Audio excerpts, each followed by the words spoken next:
It's dark. It's so dark that you can't tell the difference between closing your eyes and your eyes being wide open. But you can feel the water pushing you and dragging you. You also see their faces so clearly, but you forget. You hear their voices so clearly, but you forget. You can't tell if the hands are lifting you up or bringing you down. You don't want to wake up, but... Don't you want to end up like Blue Blood? Hey! Y'all hate me because I'm light-skinned. Who ordered the white rice? Oh, shit! So what's up, fellas? This kiss ain't gonna French itself? French kiss? No, I kept hearing, that's not a dap. That's not a dap. Where's the snap? You see my knees? You see this angle of these knees? Draw this. Get this down, okay? Nigga, everybody already knows what that tastes like. We'll fix it in post. The post department has been begging us to fix it in pre. I can do whatever I want! You break into my cube, shoot my garden, and tell me how to raise my child! It's you.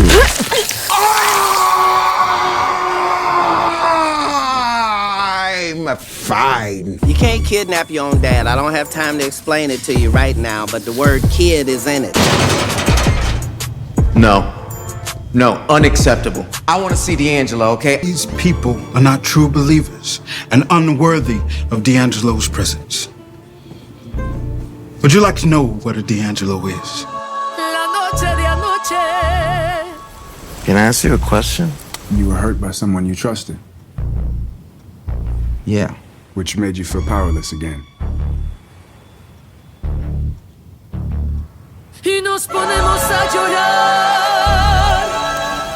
What's so great about Atlanta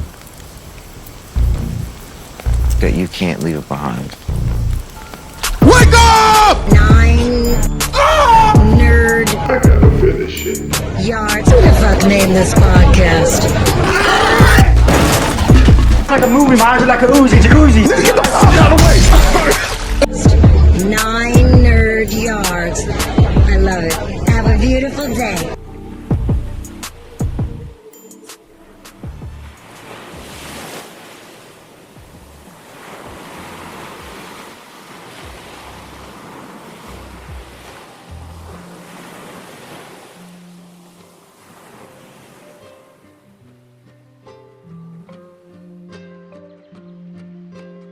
What's up, nerds? Welcome to the end. This episode of Atlanta was surely a dip into deprivation. Last episode, we were on the safe farm with Alfred battling hogs. This episode, we are stealing Maseratis and hanging out with Cree Summers. I know this video has been a long time coming, so I won't hold you up. Let's get into the series finale of Atlanta, titled, It Was All a Dream.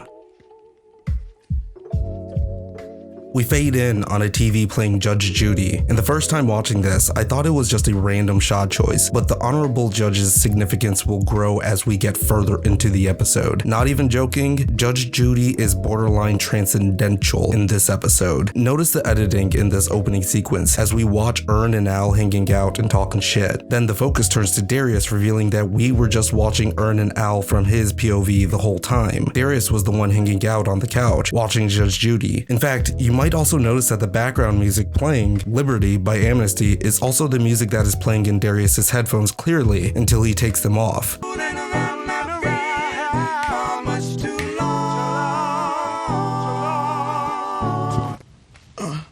You ready to go? This episode actually starts a lot like the Crank That Killer episode, with all the guys hanging out in Al's apartment. But there's actually not really any inciting incident with this episode, like the beginning of Crank That Killer. Crank that what? Wait a minute, I heard about this theory. Most of the black murders that have occurred in the past year and a half have all been linked to a common denominator. Oh, the victims made Crank That Dance videos back in the day, you know. What? Basically, the premise for this episode is that Van got Ern to get Al to agree to show up to a black-owned restaurant to show support for the community. But Darius has other obligations for a dep session and won't be hanging out with the rest of the gang this episode. I got a dep date.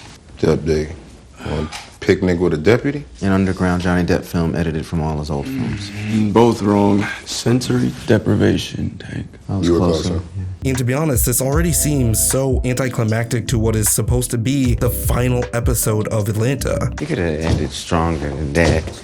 But as you may have already gleaned from my narration, this episode will actually break the mold from the typical Atlanta format. So from here, the guys split off and go their separate ways, with Darius going off for his deprivation tank session. So in turn, I'm going to split this breakdown into the A and B plot. And although I think that Darius actually has the A plot for this episode, I want to first focus on the B plot line that Al, Earn, and Van follow until the plot lines meet back up at the end of the episode. I think it will be easier to follow that way. Also, I've already made a video about most of Darius's plotline in my One Last Scene video that I posted on the Nerds at Night channel, and then also on this channel, and I'll leave a link in the description below so you can find the video easier. If you have already watched that video, don't worry, because I still have so much I want to talk about regarding Darius's plotline and all the fan theories that all of you have. But for now, let's start with the restaurant plot point for this episode. After Darius leaves, we get a little moment with Earn teasing Al about the last episode when he busts his shit on the farm. Oh, Alfred had a farm, E-I-E-I-O. And on this farm he broke his foot, E-I-E-I-O. Where the fuck you, and the fuck you. Here, fuck there, fuck nigga, I'ma fuck you up. Old Meg Alfred had a farm where he fucked your hoe. Let's go. Which is funny to me because if you remember last episode, Al tried to play it off like nothing was going on when he was on the phone with Earn. But I guess eventually, with the severe injuries that Al had, he couldn't have kept what happened a secret for long. So they leave to go to the restaurant, and we get the final title card of the series, presented on a magazine cover on Al's coffee table, with the Atlanta title being obscured by a pack of Swisher Sweets. We see the headphones Darius was just listening to on the table with the dongle, which is like, bro, get a better set of headphones. What are you doing with the Five Below headphones? Your best friend is a fucking musician. What are you doing listening to those? But what is most interesting in this shot is the magazine cover's headline that says, "Who's got the flavor?" followed by the names of a slew of Atlanta-based rappers. From top to bottom, we got Gucci, Migos, Trouble, Young Thug, 2 Chainz, Lotto, Playboy Cardi, Shawty Lo, Young Jeezy, Future, Outkast, Lil Baby, and 21 Savage. I'm not sure exactly if this is just a call out to the showrunners of Atlanta's favorite artists at the time. I did think it was interesting that none of these artists actually made any cameos in the series, barring the Migos, of course.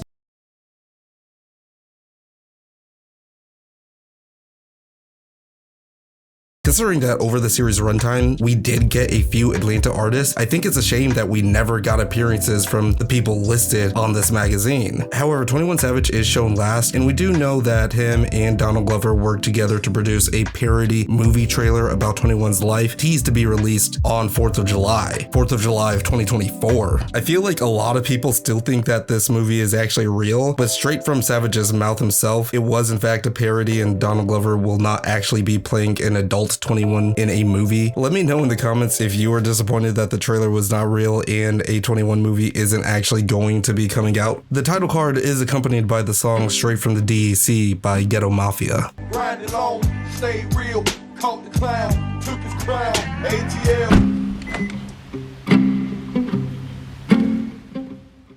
So we pick up with Al and Earn walking to the restaurant and talking shit in typical Atlanta fashion. I just gotta say that it makes me a little sad to know that this is the last time we are getting this scenario of our characters just talking and riffing while on the way to a certain place. Not to say that this shot is something new, it's just that Atlanta has a certain style that subconsciously resonates with me, and it makes me remember all the other times that we've had this type of shot. We've seen this shot with Earn when he bailed out Al in Amsterdam and they saw Sinterklaas for the first time. We've seen this shot when the gang was approaching Nando's and it was actually disguised as a trap house, but it was a really rich person's house. I don't know what to say, the shot just resonates with me. But anyways, we find out that the restaurant that Earn got Al to go to is actually a black-owned sushi restaurant that was previously a Blockbuster, as confirmed by the rusting sign at the top of the building. Oh, hold up, man. Didn't this, used to be a Blockbuster? It has been rebranded to Demarcus's 2.25 hand roll. Earn and Al meet Van inside the restaurant and sit down. I'm pretty sure that I mentioned this in the other video, but seeing Van and Earn kiss after episode 7 was actually kind of interesting. They seem to actually have come to a common ground, which I was not really expecting after watching that episode. You know what I mean? a little Kanye being passionate, but I do know what you mean. But nonetheless, they seem to be happy together and ready to move to Los Angeles with Lottie. I just want to point out a common fan theory amongst the Atlanta fanbase that was circulating during the end of the season. The fan theory was that we were going to get a spin-off show called LA or South Beach that followed Earn and Van and had regular appearances from Al and Darius. And I can't tell you how happy I am that nothing like that is happening. I think Atlanta works best as a doorway rather than a series. What I mean is that the structure of Atlanta doesn't need to exist outside its original framework to accomplish the story. Earn and Al sit down with Van and they are greeted to hot towels, but instead of the fancy towels you would expect from a restaurant, they are just some kind of random dish towels, all appearing to be like different branded, like whatever you peeled off the floor type of towels. And the gang is kind of disgusted, like look at the looks from Van. Al describes the restaurant as low tier and references across the streets to Popeyes. And if I'm gonna do low tier, I'm gonna do it the right way. It turns out that Van is actually craving Popeyes too, and promises them they will go to Popeyes after they humor the restaurant staff. I do want to come here, but I can't stop thinking about the Popeyes. And yeah, I get what Al means, because honestly, if you ever go to a restaurant at lunchtime and no one else is there, it's like that for a reason. And I know things have changed in the restaurant industry ever since the panini, but the whole time the gang is there, no one else steps foot in the restaurant. Not a Grubhub or DoorDash delivery person in sight. Nah, something happened here and I don't want no parts of it. I'm going to pick a different spot to eat my lunch. At this point, the great Chef Kenny drops by the table to greet everyone. And it almost feels like it's a callback to Atlanta's sister show on FX, The Bear, the way that he calls out, "Sup?" and the kitchen responds back with a, "What's up?" Sup? What's up? Chef. It's right here. Chef, You can have chef, a taste. chef, It's right hey. here. Yes, chef. Yes, chef. 45 minutes to open, chefs. Yes, chef. Yes, chef. And I love this so much, but I don't think it's a callback to The Bear. I think that this show's season finale came out after The Bears. I'm gonna have to look that up, and I'll put an editor's note if I'm wrong. And if you haven't seen it already, I'm happy to say that we have an interview with Chef Kenny himself, Damian Jason White. Check that out as soon as you get a chance, because we had an amazing time talking to Damian about his acting journey and his experience working on the series finale. Thanks again to Damian so much for joining the chat. Sup? What's up? The next scene we get with the gang, Al is looking disparagingly at his chicken skin salad. Yes, I said chicken skin salad. How's the chicken skin salad going? It's salty, man. But not salty enough. They must have gotten that recipe from D'Angelo. Al and Van are both ready to leave, but Earn doesn't want to be disrespectful to all the staff and make them feel bad. Again, they are the only people there, so it would look kind of crazy for them to just dip out early. You know, this is exactly why we're going to this thing, okay? You need to be able to support your own. This is the first black-owned sushi restaurant in Atlanta. I fuck with the yellow rice, okay? I points for the idea. This shit is gross. Al points out that Chef Kenny is making sushi with his bare hands, and we get an awkward thumbs up from Chef Kenny, and an equally as awkward thumbs up back from Earn, which I recognize that Earn really likes to mirror those type of expressions. I mentioned Santa Claus earlier. When he saw the baby in blackface waving at him, he just had to like wave back, with Al just being like, "What the fuck are you doing?" But Van is also grossed out by the raw fish at room temperature. Yeah, the fish is raw, but it's warm. Like, I feel like that can't be safe. Yo, this place even has hot white Hennessy instead of the traditional sake. Interest you on a refill of a hot white Hennessy? I need the bathroom. At this point, Al is getting frustrated and he just needs to compress, so he goes to the bathroom, but it turns out it's across the street. You gone for a while, man. Yeah, man, that's because the bathroom is in the rainbow across the street. How was the bathroom, sir? Far, nigga. It was far. And so by the time he gets back, Al is ready to get the fuck out of there and get his Popeyes. However, they still have the main meal to get through. And this is when this plot officially gets interesting.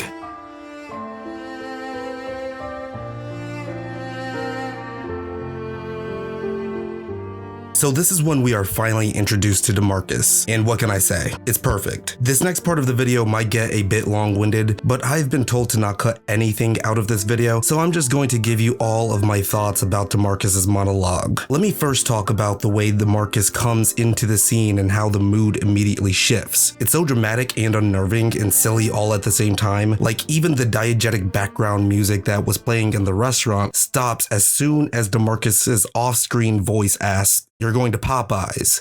So, yeah, sorry about that, bro. Going to Popeyes.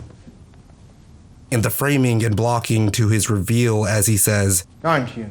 it's all just so perfect and somewhat sinister. I can't get enough of it. This character introduction, along with the threat of a poisonous blowfish, makes Demarcus into a mustache-twirling James Bond villain. Let me guess. You want some hot sauce to go with it, brother?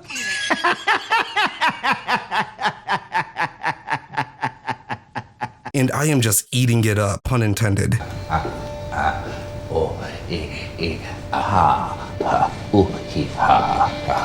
And I thought my jokes were bad. The hostess and the bartender look actually afraid of him as he starts to get into the thick of his tangent. His footsteps seem to echo as he walks to the window, hands behind his back, as if he's looking out upon his kingdom, which in reality is just an empty strip mall parking lot. Ladies and gentlemen, it's amazing. Demarcus starts his soliloquy off by talking about when the movie Queen and Slim came out. Night Queen and Slim premiered, we were filled. Line out the door. Apparently, when they opened up the restaurant, it got a bunch of business from the nearby theater after the premiere of the movie. However, because his main dish is fucking poison blowfish, everybody left. Black people hopped up on nationalism, coming to support their own. Black people hopped up on nationalism, coming to support their own. I find it very interesting that Queen and Slim is the focus of the beginning of this anecdote. Last season, Black Panther 2 was the movie that was mentioned in the series for the parody reference of black cinema and was referenced many times throughout the season. Our school has partnered up with the Atlanta Falcons and Domino's Pizza for the Change Atlanta initiative. So we're all going to go watch a movie. The new Black Panther 2. Let's go! I know, it's exciting. However, this Queen and Slim reference is just kinda out of nowhere, and it makes me wonder if Queen and Slim is casted differently, like how Whoopi Goldberg and Lorenz Tate were the stars of Black Panther 2 in the Atlanta universe in season 3. Look, Black Panther premiere is coming up. Do you wanna go? Got an extra ticket. Whoopi Goldberg and Lorenz Tate are in this one. Lorenz Tate. But for this monologue, the writers point to Queen and Slim as a very specific piece of media that I believe is meant to exist concurrently with our real-world timeline, which makes it not just a joke reference, but a particularly important device for the audience to latch onto for a basis of time. It purposely dates itself to an experience. It makes me wonder, was this an experience of one of the writers? Did they go to a restaurant after watching Queen and Slim and have a weird dining experience? Why Queen and Slim? I mean, if I were to link any part of Queen and Slim to this episode, it must be the Darius plot, when he's with that girl during his depth session where she pulls the cop's gun and runs away, but that only loosely fits. So who knows? But let me know in the comments if you want to see me do a breakdown or reaction of Queen and Slim, but I digress. Not one person ate the blowfish. Not one. Just a bunch of Yelp reviews that all said the same thing. This nigga serving poison fish. Guys, I am still cracking up over this line. The amount of times I've gone out and got sushi and held this line in my head because I know no one would get it. It's egregious. Sushi glory hole, imagine that. This nigga serving poison fish. Al tries to interrupt Demarcus to get out of there, but Demarcus just speaks over him and continues. I find it interesting that Demarcus brings up that the proper way to prepare sushi is with your bare hands, because this is directly replying to the grievance that Al had earlier about Chef Kenny. Do you know the traditional way to make sushi is with your bare hands? That chef over there is making sushi rolls with his bare ass hands, huh? And that sushi should be served at room temperature? Yeah, the fish is raw, but it's warm. Like, I feel like I can't be safe. Every Japanese sushi restaurant worth its soy sauce does it that way. So the implications of this line and the rest of this dialogue is so funny to me because it implies three things. Number one, Demarcus has heard all of these same complaints so many times before that he was able to build this dialogue as a rebuttal to all of his haters. Like, I can imagine Demarcus rehearsing fake arguments and conversation replies while he's reading Yelp reviews or having shower conversations with himself. Yeah, I'm going to say this the next time someone acts up in my shit. Number 2. Demarcus was actually listening in on the gang's conversation about the food and them contemplating going to Popeyes, and he became so incensed by the thought of them leaving that he felt like this was the time to just act up and just say what he has been feeling this whole time. Number 3. Demarcus just does this all the time, and everyone that works for him is scared, like the bartender and the hostess, because they know exactly what comes next. Anyways, Demarcus goes on to talk about how he studied the art of sushi in Japan under the Ginza line in a Tokyo subway. Is apparently one of the most acclaimed sushi spots in the world. There's a sushi restaurant that can't even take reservations from the general public because it is so acclaimed. You want to know where it is? It's on the Ginza line in a Tokyo subway station. Through his years of apprenticeship, Demarcus learned the art from the best and brought that talent back to Atlanta. I know because my master, Yuji Watanabe, studied there. I'm paraphrasing here, but this is the first impression that we get of the main point of Demarcus's dialogue. Because while his teacher, a Japanese man that he has no cultural relationship with, instilled within him the attitude, as long as his craft is good, then people will come, Demarcus feels resentment by the fact that the people he considers his own are his biggest critics. Demarcus believes that it doesn't matter where you serve the sushi if he has the skill to prepare it better than anyone else. It doesn't matter if he's running shop out of an old Blockbuster. If you build it, they will come. He taught me that it doesn't matter where you serve the sushi, a Subway, an old Blockbuster video. And I love the way that Al looks up to Ern with the line, I know it.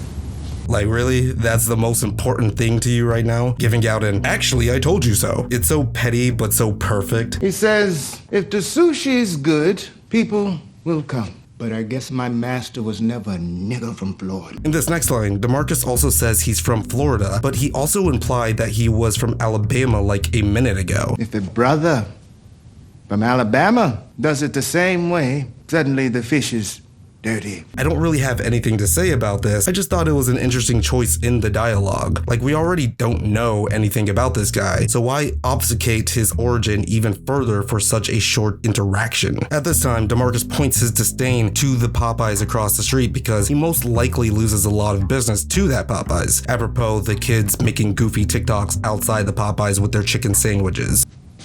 This entire dinner, you have been staring across the street at a modern-day coon chicken. He argues that the Popeyes original recipe and establishment is not actually black-owned and shouldn't be supported by black people in Atlanta. You know who owns that recipe? An Italian man and his family, none of which have married black.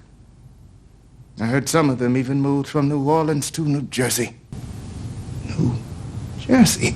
And I get what he means, because Popeyes really does pander to black culture in ways that does come across as borderline minstrel when it comes to their advertising. We don't make sense. We make chicken. Love that chicken from Popeyes. Still, it is an interesting argument coming from a guy that went to Japan to learn how to properly make sushi. What constitutes quote-unquote original recipe when its influence is based outside the realm of the modern African-American experience? And it raises a further question about support in the black diaspora. So Popeyes is cool because it's marketed as part of the black experience, but sushi is not cool if it's served by a black man. Suddenly the fish is dirty. As far as villainous reasoning goes, this holds up. In a short amount of time, they have made me both concerned about what he is planning and also sympathetic to his frame of mind. Questions are being raised within his monologue. Where is the line drawn? Why should the diaspora trust Popeyes, but also why should we trust him? Should black people just trust and consume a possibly poisonous substance because it's served by someone that looks like us? No? Okay, so why does the culture hop on board the Popeyes train because it panders to us? Man, I know exactly where I'm going after this.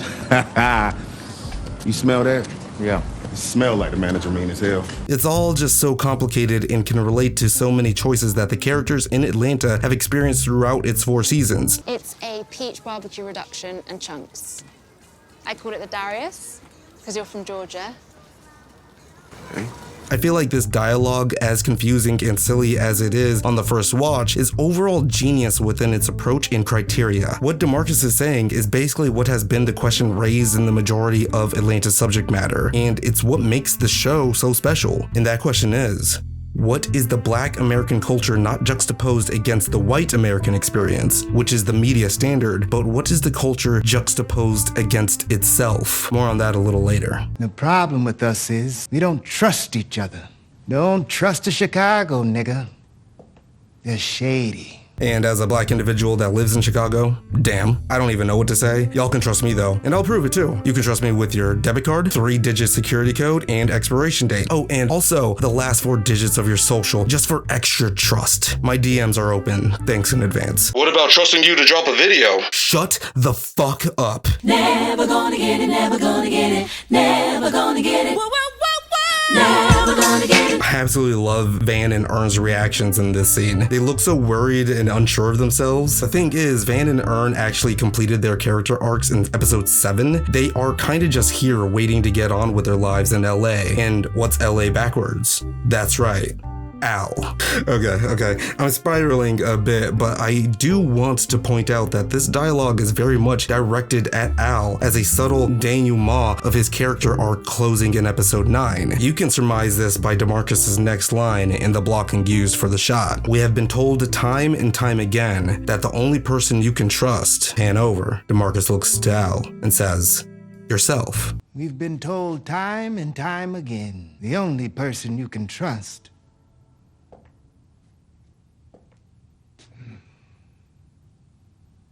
is yourself, right? It's haunting the way these lines are delivered. It is especially haunting for Al considering how his character has progressed throughout the seasons, always in conflict with how he views himself and who he can trust. Since the very first episode, he couldn't even trust Ern. Nigga, I'm trying to help you, Man, nigga, I ain't seen or heard from you since my mom's funeral. And the first thing I hear out your mouth is, let's get rich. Walk, man. Again, I can't stress enough how good this scene is and how well constructed it relates to the overall themes of Atlanta, especially to Al. This is a direct response to the previous episode with Al on his safe farm, where he was putting all trust within himself and ignoring Ern's phone calls. Al wanted to be alone by himself, and even when he does answer Ern's calls, he plays it off like he didn't just almost fall to his death and fight a fucking wild boar. Sir, we have a fixed cocktail menu for the evening. Please. If you watched my breakdown of that episode, you will know that I strongly believe that this is something that Al had to do by himself because he was feeling like he was losing his own autonomy and control over his career throughout the season. Man, look, niggas still checking for me because I speak for the street. And the streets can't feed you. But you want to end up like Blue Blood? You could downsize your whole lifestyle and be fine. Live out in the country in the middle of nowhere. But here's Demarcus quite literally portrayed as the devil on Al's shoulder, calling into question Al's need for independence, pushing him closer to accepting the blowfish. At this point, I want to talk about an interesting correlation with Demarcus's monologue and a real-life phenomenon that took place in Atlanta. Let's talk about restaurants and black businesses. There's a YouTube channel called Amanda Mariana, and one of her videos is called Keith Lee in the Black-Owned Business Discourse. On October 30th, 2023, a force of unprecedented magnitude hit Atlanta, Georgia, where she chronicles the experience of famous TikTok food reviewer Keith Lee with restaurants in Atlanta that I want to use as reference. During his time in Atlanta, Keith noticed that there seemed to be a certain through line with all black-owned restaurants in the greater Atlanta area, in that the culture was toxic with the service they provided and the rules they had in place. Customer service was interesting. While the people were nice, the rules they had set were very unique to me. We initially tried to do takeout, but when we came in, they said we couldn't sit down, and there was no space at the bar for us to stand. So we had to stand outside and order our food, and then we decided we just gonna dine in. But 2 people in our party stepped out for a second, because again, we fresh off the plane, so everybody was trying to get situated. The waitress, again, she was nice, but she told us she couldn't take any orders, or she couldn't do anything until everybody sat down. No water, no coffee, no drink orders, no nothing. She also said they can only do 1 order, and there's no add-ons.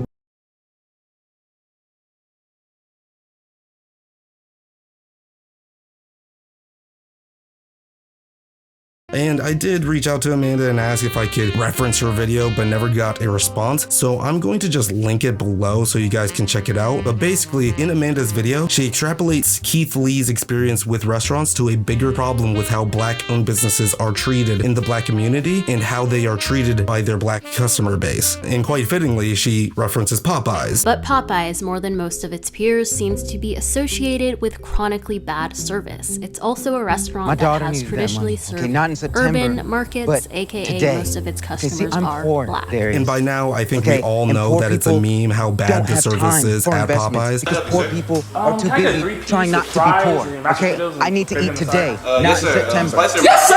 Move here. What do you want? What do you want? You smell that?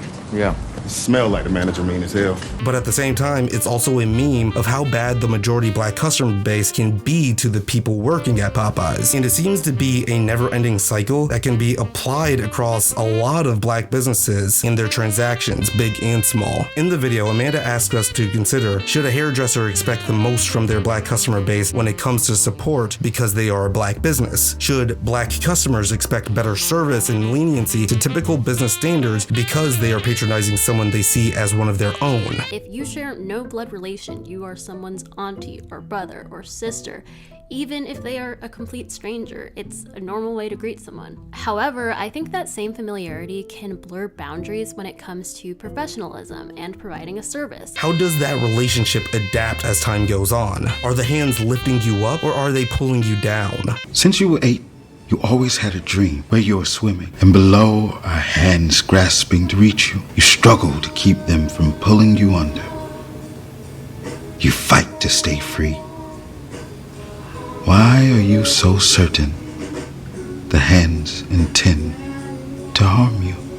Oh, you want me to reschedule some shit I already paid for because you my brother? You want a discount and for me to switch up my shit because you my brother? Brother, man. Give me that brother shit.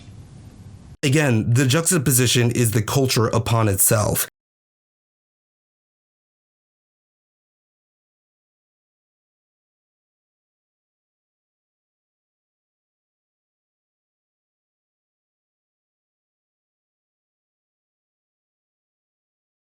Eat my poisoned fish, brother. And I know I said I wasn't going to cut anything out of this segment, but honestly, just go watch Amanda's video. I'll link it below. It's very thought-provoking. Tell her Nine sent you. Lock the doors. But at this time, Demarcus is done playing around. The delivery of this line is so goddamn sinister. Lock the doors. Excuse me? Did he say lock the doors? Huh? Chef Kenny, no! What will our protagonists do? How will they get out of this situation? Find out right after this message from our sponsors.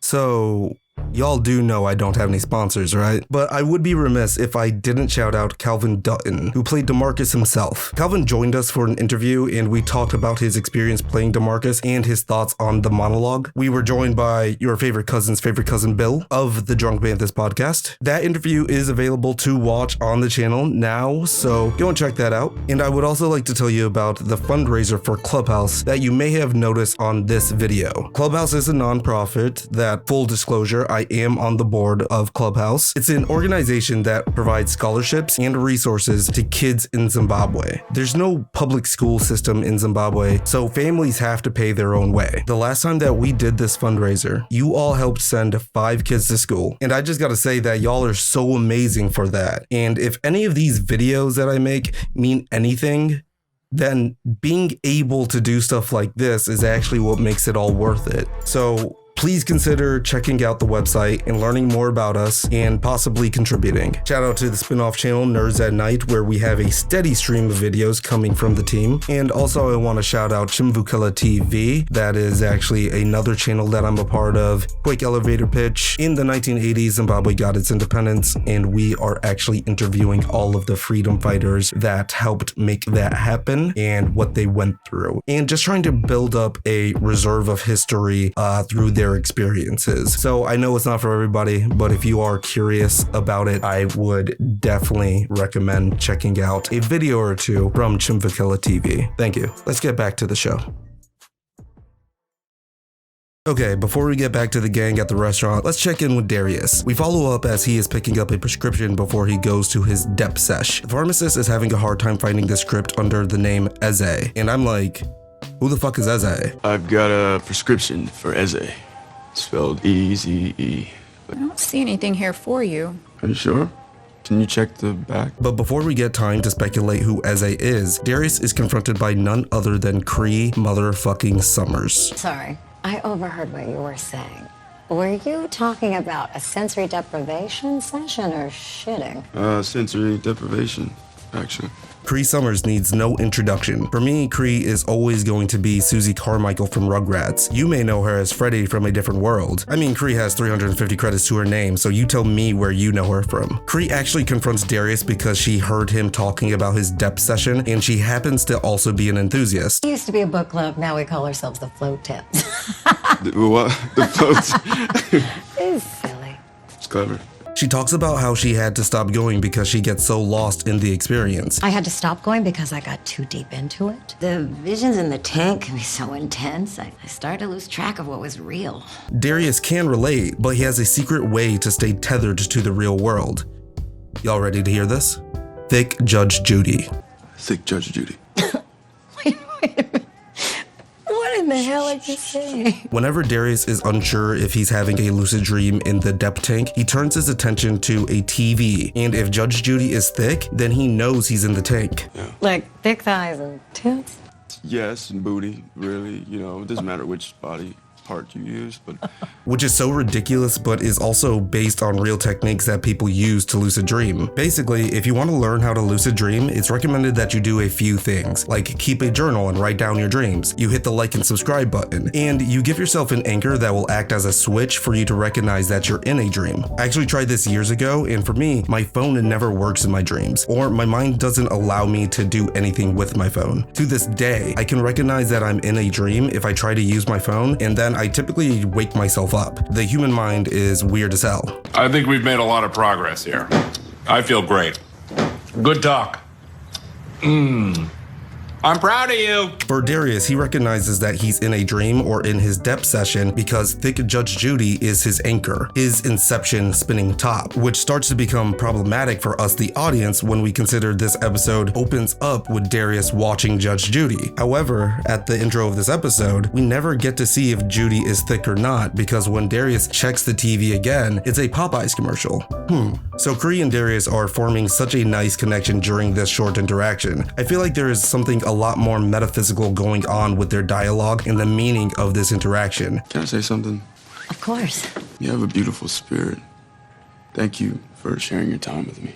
I don't think it's a coincidence that Cree Summers is just playing a character named Cree. I think because the actor Cree Summers has many portrayals of being the goofy and weird side character in different projects, she is almost having a direct conversation with Darius, the side character. I discussed this at length in my One Last Scene video. Watch that video for more thoughts on that topic. For now, I want to talk about an even more bizarre fan theory that connects the show Atlanta to Donald Glover's other show, Swarm. Skip ahead if you don't want Swarm to be spoiled for you. In the Amazon show Swarm, the main character Dre makes her way to Atlanta after a months-long countrywide killing spree. Dre meets a girl and they start dating, and Dre eventually meets that girl's parents, the mom being played by Cree Summers. Tragically, Dre ends up killing her new girlfriend, Cree's daughter, but we never follow up with her parents after the first meeting. So the theory states that Cree is playing the same character in both shows, Swarm and Atlanta. So not only is Swarm a Donald Glover project, it has a surrealness to it that is very much on brand to the Atlanta universe. Swarm also plays with the concept that what the audience is viewing is not actually the way things really happened. For me, the best argument for this theory is that the character that Cree Summers plays is so similar in both Swarm and Atlanta, and the show confirms that the events of Swarm happened a couple of years before the series finale of Atlanta. So the timeline would go a little like this.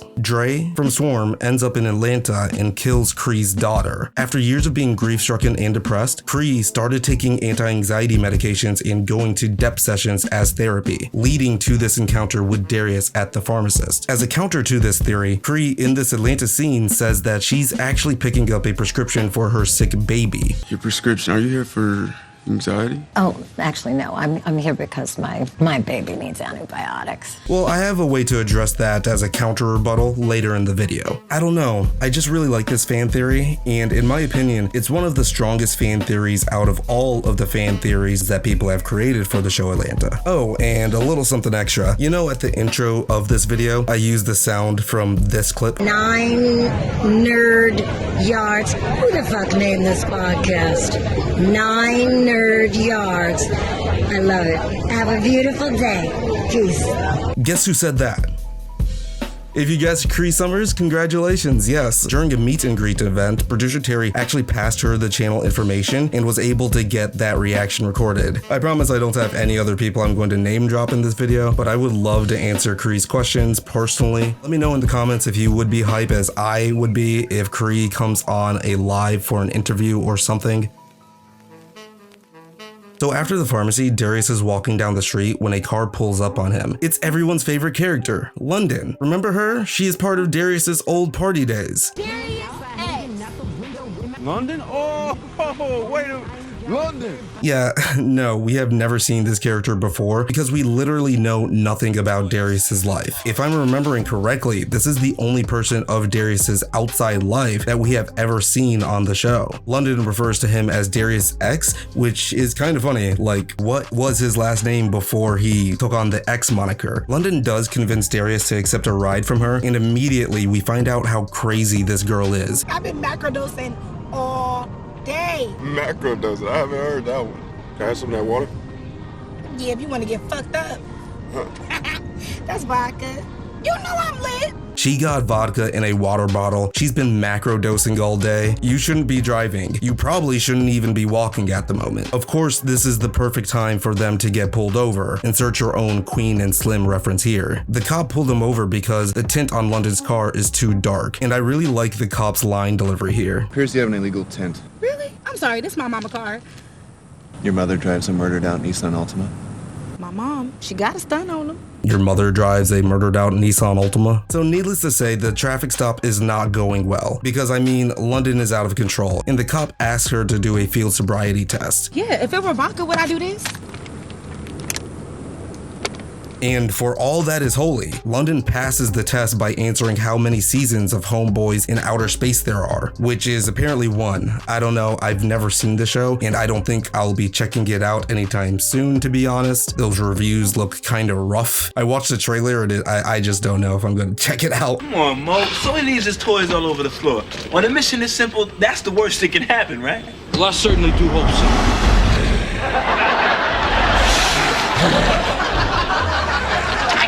Even though London is being let off with a warning, London decides to steal the cop's gun and run her car into a little girl before she flees, leaving Darius at the scene. That's all before we realize that Darius has actually been in the depth tank this whole time. Hey! Whoa! What are you doing? What doing? Oh, no, let's go! Oh! This is all your fault! What do you mean? Oh!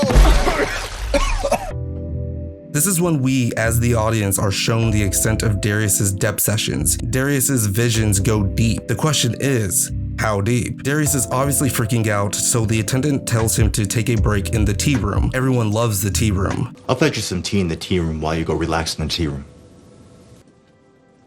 This is when Darius meets 3 ladies that are also enjoying tea in the tea room. Why do y'all keep saying tea room? Because it's the tea room.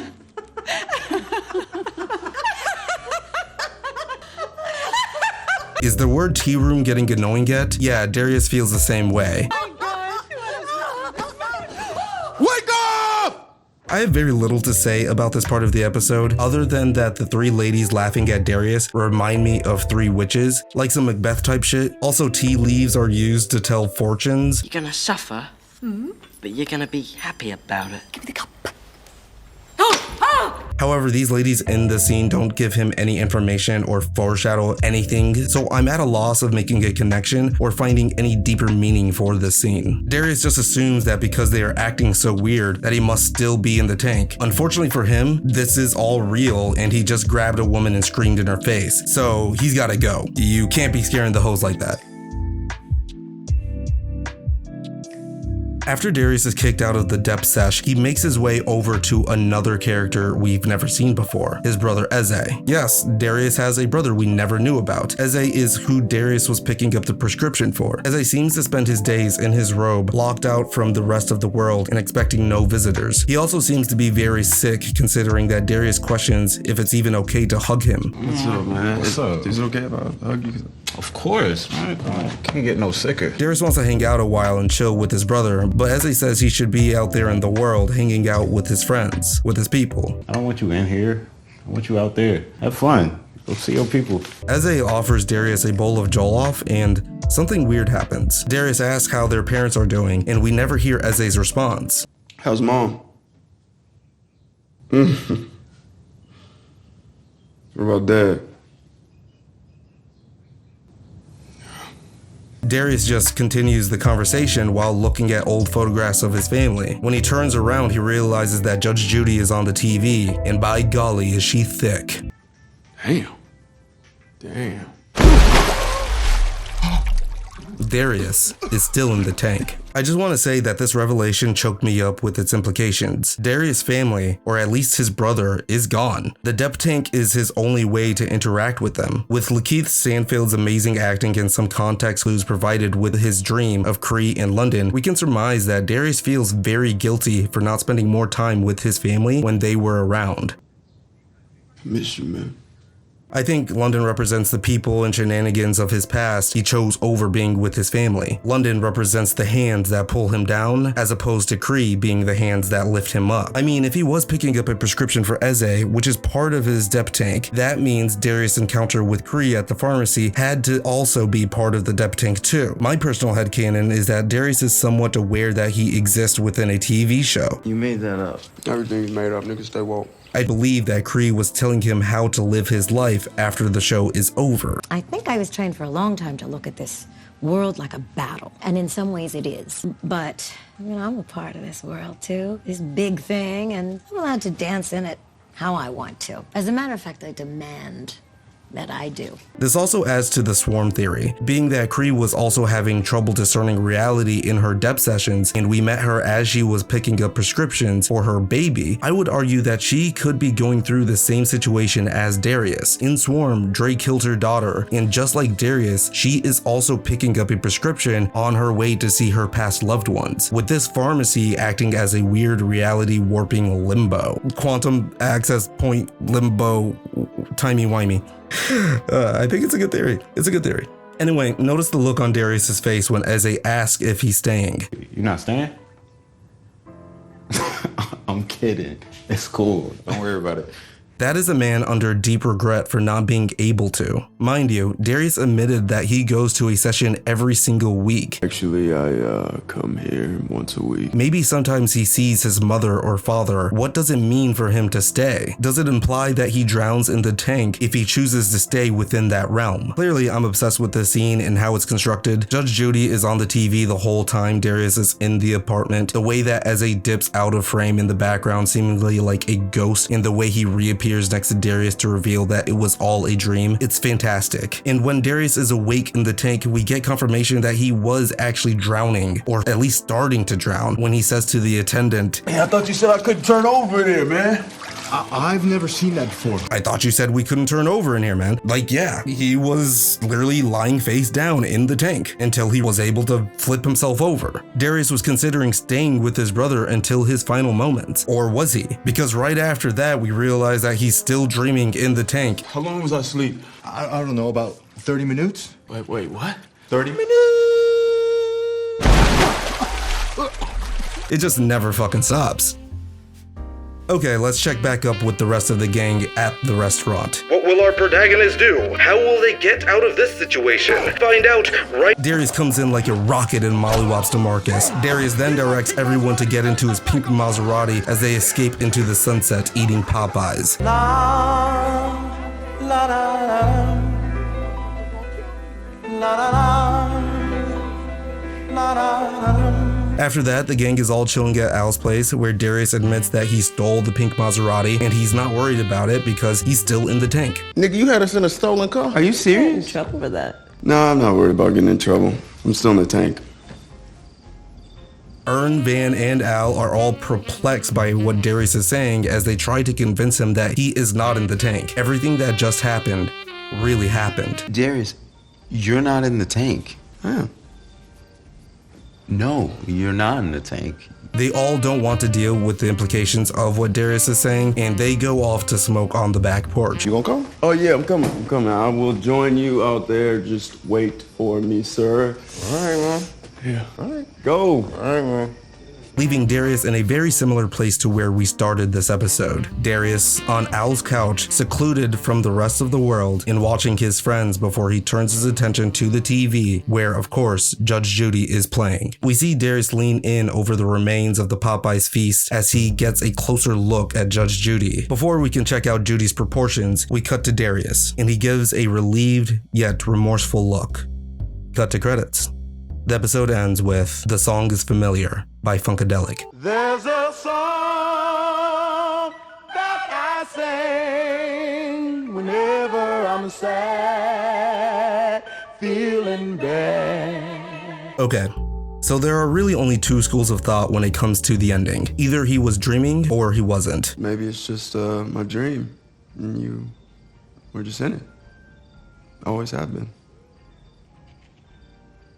Maybe it's a dream. Maybe I'm in your dream or you're in my dream. I have to wake myself up. Wake up, John, wake up! Wake up!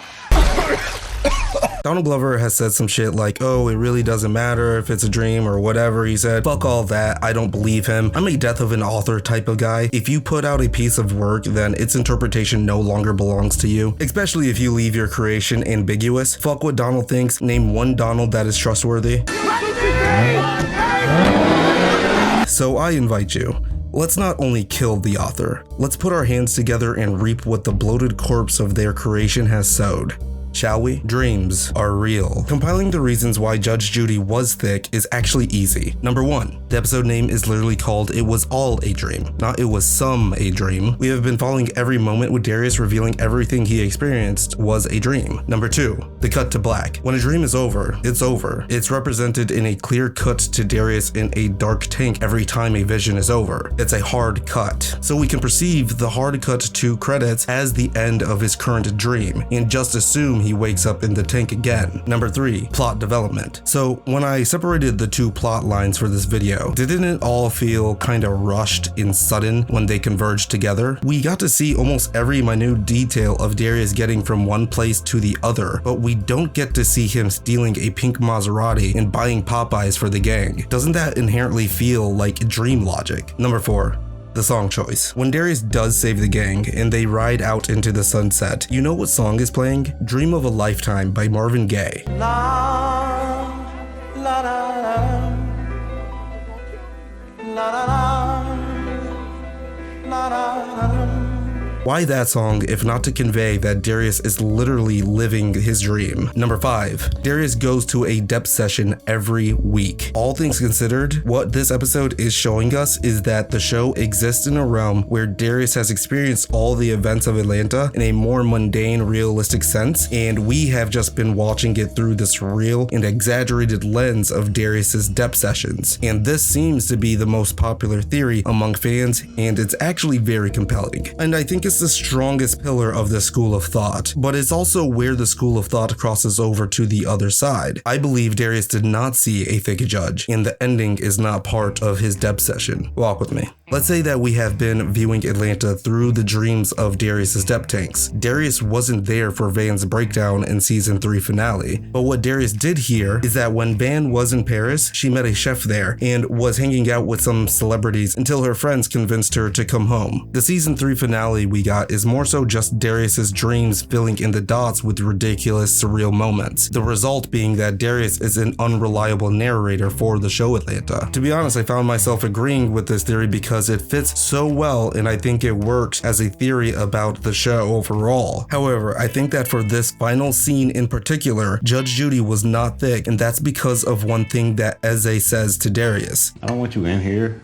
I want you out there. Have fun. Go see your people. Go and be with your people. While I think that Judge Judy being thick lets Darius know that he is in the tank, I believe that being with the gang lets him know that he's in reality. He's present and in the moment when he's with his friends. Al, Ern, and Van are his anchors to reality. They allow him to experience life without his family in an actual productive way, unlike with London and the people that he met before the events of Atlanta. There might be outlying scenarios to this rule of thumb, but if you think about it, most of the surreal things that happen in the show are when Darius isn't around, but when he shows back up in the episode, things are a lot more straightforward, or the show actually progresses. Consider the ending for the first episode of the show. We know that Al did shoot that guy in the parking lot. It's what progresses the show's narrative. Van has a weird night at Drake's mansion, while Darius is there when it's over and they go home. Ern spends a whole episode getting revenge on a random lady from the airport. Darius shows up at the end to tell him how weird he is. Al tries to find a YWA to carry on his rap legacy. Darius is there at the end of the episode to make sure Al is alright. Don't get me wrong, Darius is definitely the weird and out there guy, but he surprisingly is not there for most of the weird shit that happens to the other parts of the group. And when weird shit is happening to him, like in Teddy Perkins, the rest of the gang is not around. So no, for this final scene, I don't think that Darius sees thick Judge Judy. When the gang is all together, he's with his people and he is experiencing life just as it is. The look he gives at the end is actually a look of relief and appreciation for a good life he has with his friends, but also the oh shit realization that he just stole a pink Maserati. I mean,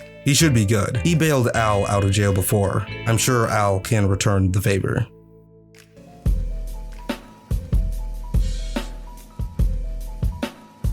So, at the beginning of this video, you were asked a question. What's so great about Atlanta that you can't leave it behind?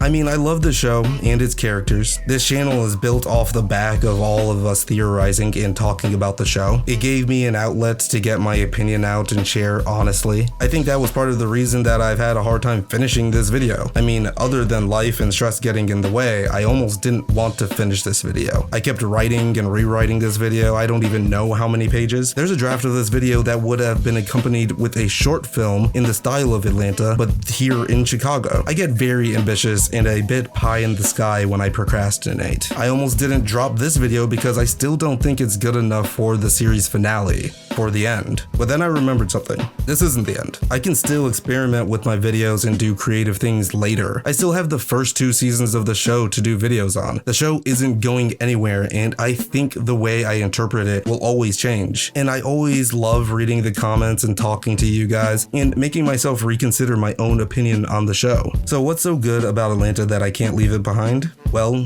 I don't have to. If you've been watching for this long, thank you for being the hands that lift me up. Comment the wave emoji and I will heart your comment. Like and subscribe and I'll get us all tea in the tea room.